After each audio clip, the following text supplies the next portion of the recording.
In the twilight of a ruined Damascus, where the air still vibrates with distant explosions, a man walks among the rubble. His footsteps echo through deserted streets, a solitary rhythm against the oppressive silence of the wounded city. This is Adnan, a son of Syria who returns, not as a refugee, but as a healer. Observe his hands, once trembling at the sound of air raid sirens, now steady, ready to suture the wounds of his nation.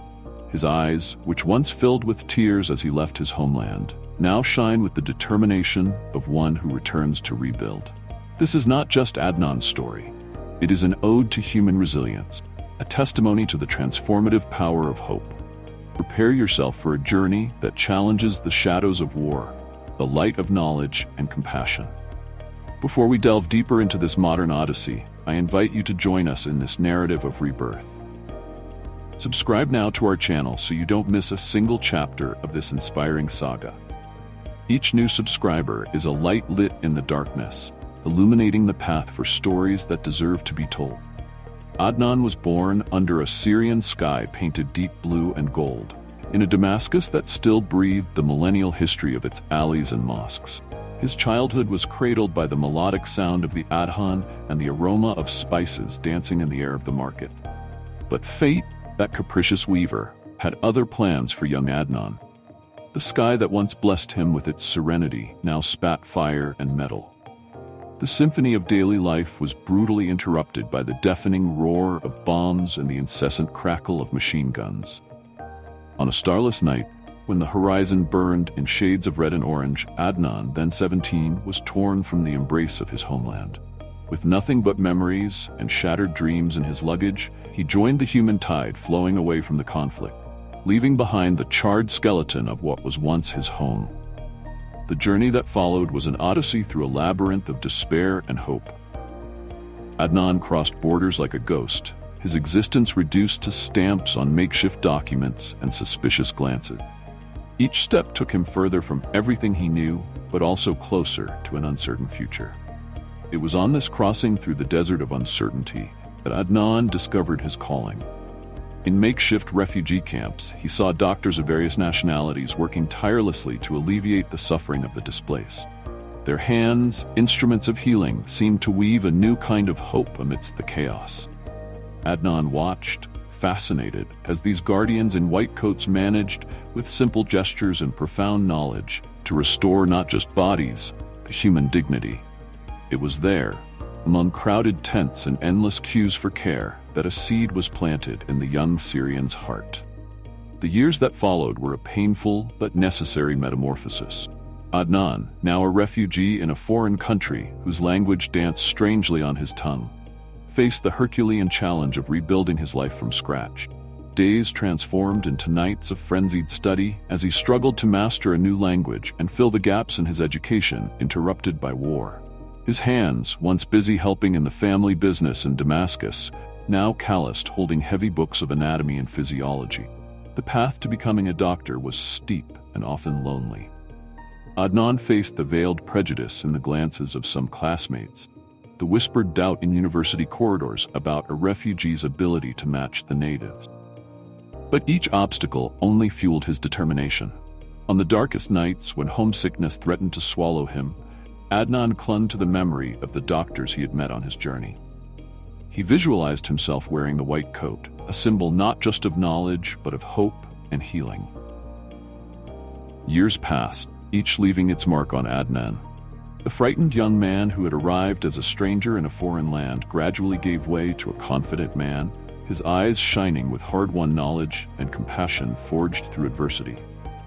Finally, the day came when Adnan, now Dr. Adnan, held in his hands not a refugee document, but a medical degree. The weight of that paper went far beyond its physical mass. It was the weight of realized dreams, of sleepless nights, of tears shed, and above all, of a silent promise made to himself and to the land he had left behind. Adnan's return to Syria was not triumphant. There were no waving flags or cheering crowds. He crossed the border almost the same way he had left years ago, quietly, carrying hopes and fears in equal measure. The Damascus that received him was a city of grotesque contrasts. Modern buildings stood alongside still smoldering ruins, like white teeth in a wounded mouth. The streets that were once the stage for his childhood games were now marked by craters, scars left by a conflict that refused to heal completely. Adnan walked these streets like an archaeologist of memories, excavating remembrances under layers of destruction.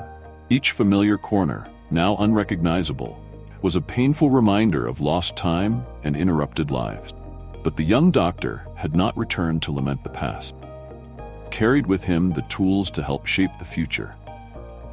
His first day at the local hospital was an abrupt immersion into the raw reality of healthcare in a post-conflict zone. The facilities were precarious, lacking basic equipment and essential medicines. The corridors overflowed with patients, victims not only of direct violence, but also of the insidious consequences of war. Malnutrition, preventable diseases, deep psychological traumas. Adnan found himself facing challenges that his years of study abroad had not fully prepared him for. Here, medicine was practiced not just with scientific knowledge, but with improvisation, creativity, and a generous dose of compassion. In the months that followed, Adnan worked tirelessly. His shifts often extended for 18-20 hours straight.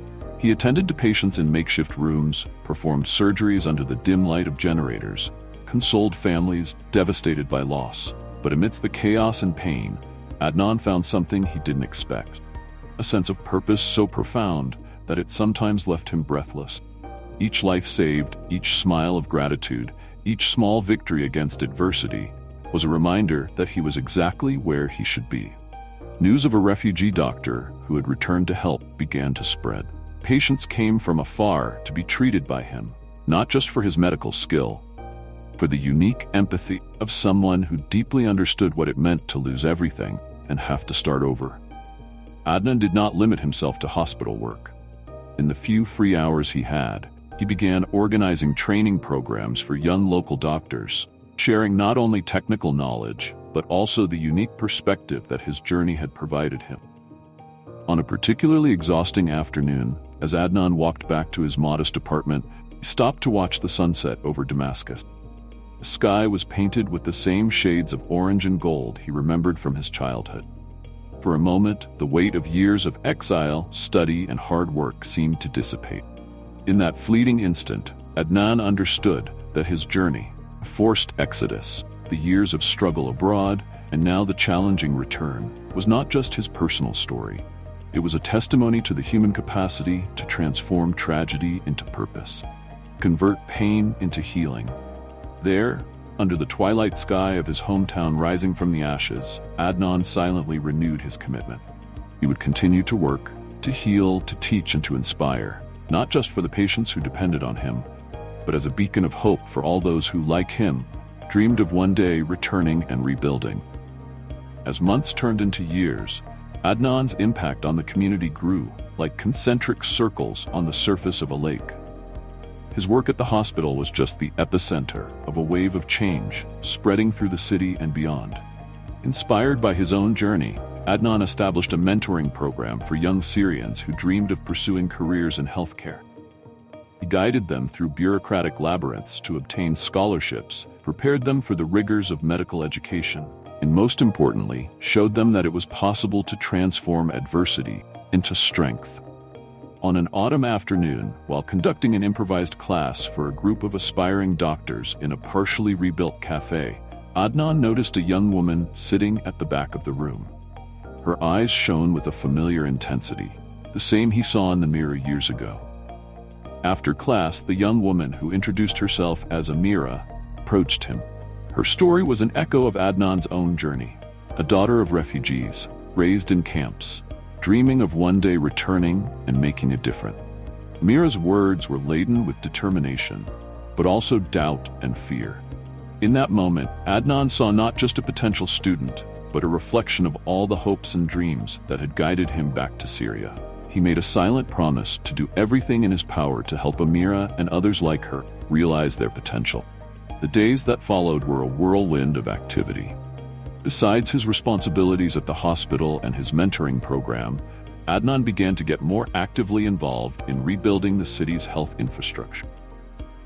He participated in meetings with local authorities and international organizations, tirelessly advocating for more resources and attention to the medical needs of the population.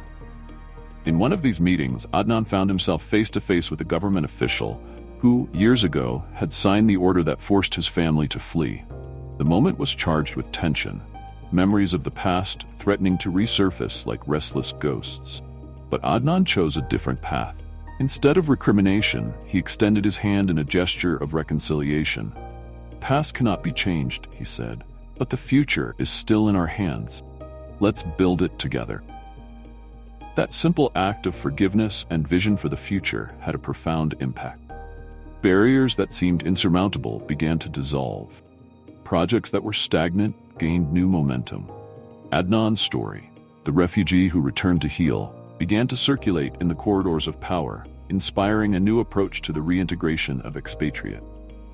As spring dawned over Damascus, bringing with it the promise of renewal, Adnan reflected on the path he had traveled. He thought of the patients whose lives he had touched, the students he was guiding, the gradual but significant changes he was witnessing in the city. But he also thought of the long road still ahead. The reconstruction of a nation torn apart by war was a Herculean task, one that would require not years, but generations of dedicated effort. On a particularly busy morning at the hospital, Adnan was called to an emergency. A young man had been brought in, severely injured by an unexploded ordnance. Cruel reminder that the echoes of war still resonated. As he worked frantically to save the young man's life, Adnan felt the weight of everything he had experienced and learned converging on this moment. His hands, guided by years of study and practice, moved with surgical precision. His mind, enriched by the experience of two lives, one as a refugee and another as a returned doctor, provided unique insights into how to treat not just the wounded body, also the traumatized soul.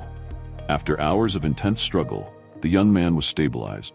Exhausted, Adnan left the operating room and found himself surrounded by an anxious crowd. Patient's family, co-workers, even some of the students he mentored. Their looks of admiration and gratitude were a silent testimony to the impact he was having. It was at this moment that Adnan had an epiphany. His return to Syria wasn't the end of a journey, the beginning of another. He wasn't just a doctor treating individual patients, but a catalyst for change on a much larger scale. In the months that followed, Adnan expanded his vision. He began working on an ambitious project, creation of a network of mobile clinics that could reach the most remote and devastated areas of the country. These would not just be health units, but centers of hope and renewal. The project faced countless challenges. Resources were scarce, bureaucracy was suffocating, and distrust still permeated many communities. But Adnan persisted, using each obstacle as an opportunity to build bridges and foster cooperation. He recruited other health professionals who, like him, had left the country and now wished to return. Together, they formed a coalition of healers, each bringing not just medical skills, but also unique perspectives, shaped by their experiences abroad. As the mobile clinics began to operate, they became more than mere health posts. They were beacons of hope, tangible symbols that recovery and rebirth were possible. In each village, in each war-torn city they visited, they left behind not just healed bodies, but also seeds of inspiration. Adnan watched with a mixture of pride and humility as the project grew beyond his initial expectations. Young Syrian doctors, inspired by his example, began to return in ever-increasing numbers. Communities that once viewed foreigners with suspicion now welcomed them with open arms. On a memorable afternoon, Adnan received news that left him speechless. Amira, the young woman he had met years ago, had been accepted into a prestigious medical school abroad. She would be the first of a new generation of Syrian doctors trained with the specific purpose of returning and continuing the work of reconstruction. As Adnan helped her prepare for her journey, he found himself reflecting on the cycle that was completing itself. He had left as a frightened refugee and returned as a healer. Now, he was sending a new generation to follow a similar path, with a clearer purpose and a more promising future. As the sun set over Damascus, painting the sky with shades of purple and gold, Adnan climbed to the roof of his clinic. From there, he could see the city stretching in all directions, a mixture of ruins and reconstruction, old scars and new life sprouting. He thought about his journey, the lives he had touched, and those he would still touch. He thought about the challenges that were still to come and the countless stories of courage and resilience he had witnessed. In that moment, Adnan understood that his story, the story of the refugee doctor who returned to heal, was more than a personal narrative. It was a testament to the human spirit, a reminder that even in the darkest circumstances, there's the possibility of light. As the first stars began to dot the night sky, Adnan made a silent promise. He would continue to work, heal, to teach, and to inspire. Not just for the patients who depended on him or the students he guided, but as a beacon of hope for all those who dreamed of a better future. Because he knew more than ever that true healing comes not just from medicines and surgeries, but from the unwavering belief in the potential for renewal and the human capacity to overcome even the most terrible adversity. And so, under the starry sky of a transforming Damascus, Adnan's story, tale of exile, return, and redemption, continued to unfold, one chapter at a time, healing not just bodies, but also the heart of a nation. You have just witnessed an extraordinary journey, an odyssey of courage, compassion, and hope. Adnan's story is not just an inspiring tale. It's a call to action. What role will you play in the great tapestry of life? How can your skills, your unique experiences be used to heal, to rebuild, to inspire? The world is full of potential Adnans, of stories waiting to be written. Perhaps you are one of them, or perhaps you are the person who will inspire the next Adnan. Don't let this story end here. Share it, reflect on it, and more importantly, act on it. Remember, each act of kindness, each gesture of understanding, each effort to build bridges instead of walls, brings us closer to a world where stories like Adnan's are not exceptions, the norm. The future is in your hand. What chapter will you write?